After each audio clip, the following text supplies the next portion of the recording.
વિદ્યાર્થી મિત્રો, આજે એક નવી રીત સાથે આપણે દ્વિચલ સુરેખ સમીકરણ યુગ્મનો ઉકેલ શોધીશું.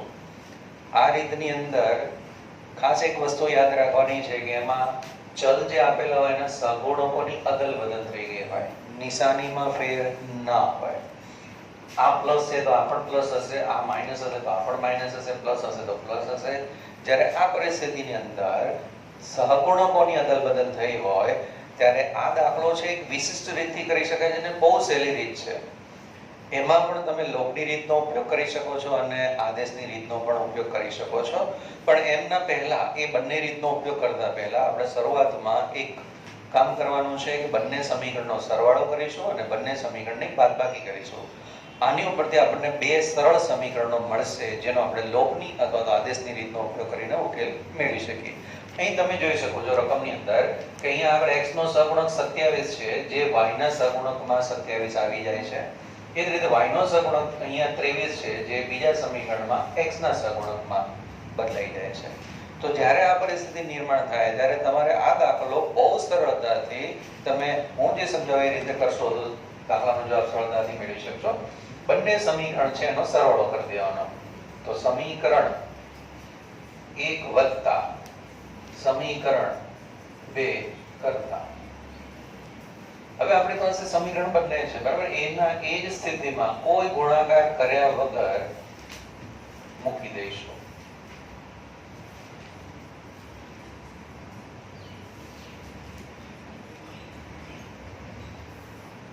સરવાળો કરીશું ત્યારે આપણે કોઈ નિશાનીનો ચેન્જ નહીં કરીએ, બરાબર?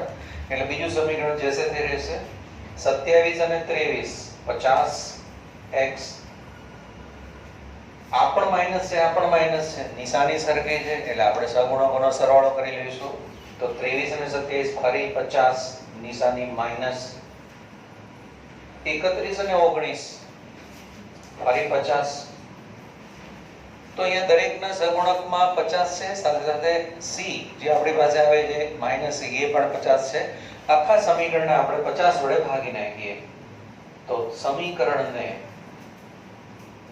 50 વડે ભાગતા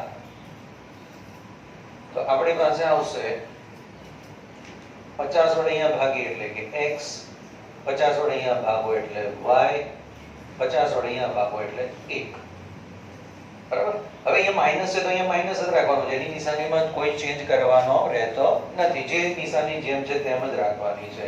તો આ તમારી પાસે બીજું એક સમીકરણ આવી ગયું. 1 અને 2 તો અહીંયા આપ્યા જ છે અને સમીકરણ નંબર 3 આપી દઈએ તો આપણી પાસે ત્રીજું સમીકરણ આવી ગયું. હવે જ્યારે આપણે સરવાળો કર્યો છે ત્યારે આ પરિસ્થિતિ આવી છે. હવે બાદબાકી કરીએ.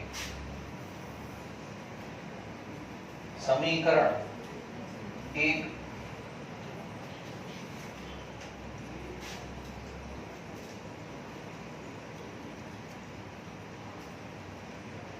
ઓછા સમીકરણ 2 કરતા તો સમીકરણ 1 27x માઈનસ 23y બરાબર 31 અને 23x માઈનસ 27y બરાબર 19.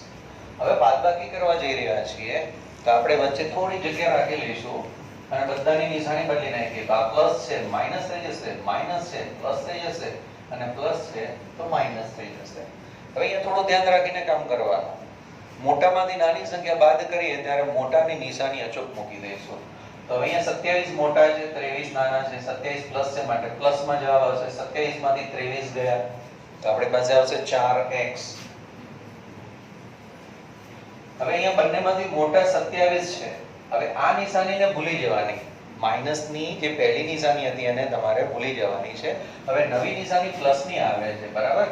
તો એવા સંજોગોમાં 23 અને 27 માં મોટા 27 છે એની નિશાની પ્લસ છે માટે આપણે અહીંયા આગળ પ્લસ મૂકી દઈશું. અને ફરી 27 માંથી 30 બાદ કરીએ એટલે આપણી પાસે આવશે 4y. હવે 31 અને 19, 31 માંથી 19 બાદ કરીએ કેટલા આવશે? 12. તો આપણી પાસે અહીંયા આવી ગયા 12. પણ કેવા? પ્લસ. તો મોટાની નિશાની પ્લસ છે તો પ્લસ 12. આખા સમીકરણને આપણે 4 વડે ભાગી શકીએ છીએ. તો સમીકરણને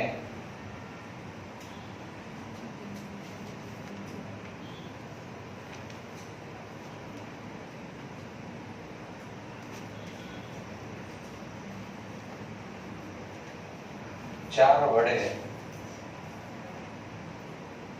ભાગતા તો આપણી પાસે આવશે x plus y 12 ને 4 વડે ભાગીએ એટલે 3 આપણી પાસે આ બીજું એક સમીકરણ આવી ગયું x plus y બરાબર 3 આને નવી સમીકરણ નંબર 4 આપી દઈએ તો આપણી પાસે ત્રીજું સમીકરણ અને ચોથું સમીકરણ આ બહુ જ સરળ સમીકરણો આપણી પાસે આવી ગયા આ સગુણકો એક એક છે હવે જો તમને દાખલો આવો પૂછ્યો હોય અને તમને જો એમ કહેવામાં આવે કે લોપની રીતે ગણો તો તમારે આ બંને સમીકરણનો ઉપયોગ કરીને લોપની રીતે ગણી શકો છો જો સમીકરણની શરૂઆતમાં તમને એમ કહી દીધું દાખલાની શરૂઆતમાં કે તમારે આને આદેશની રીતે ગણવો છે તો તમારે આ બે સમીકરણનો ઉપયોગ આદેશની રીતે ઉકેલ મેળવવામાં કરી શકો છો હું અહીંયા બંનેમાંથી કોઈ એક રીતનો ઉપયોગ તમને સમજાવી દઈશ લોપની રીત વધારે સરળ હોય છે એટલે હું અહીંયા આદેશની રીત લઈ લઉં છું આદેશની રીતમાં તમારે આ સમીકરણનો ઉપયોગ ન કરતા આ સમીકરણનો ઉપયોગ કરજો કેમ કારણ કે આ -y છે અને બીજી તરફ લઈ જશો એટલે પ્લસ થઈ જશે એટલે હું સમીકરણ 3 નો ઉપયોગ કરીને લોપની રીતનો ઉપયોગ કરીશ હવે લોપની રીતનો ઉપયોગ માફ કરશો આદેશની રીતનો ઉપયોગ કરીશું અહીંયા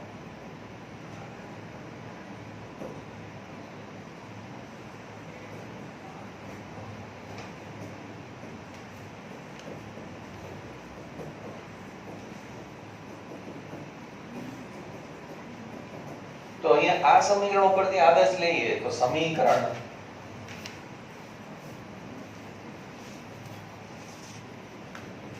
સમીકરણ 3 પરથી આપણને આદેશ મળશે કયો આદેશ મળશે તો કે x બરાબર 1 plus y તો -y હતા બીજી તરફ ગયા +y થઈ ગયા એટલે આપણી પાસે આ એક આદેશ આવ્યો આનું શું કરીશું તો સમીકરણ 3 માંથી આદેશ લીધો છે તો એને સમીકરણ નંબર 4 માં મૂકી દઈશું તો સમીકરણ 4 માં x ની કિંમત મૂકતા તો હવે આપણી પાસે ચોથું સમીકરણ છે ચોથા સમીકરણની અંદર આપણે આદેશ મૂકી દઈએ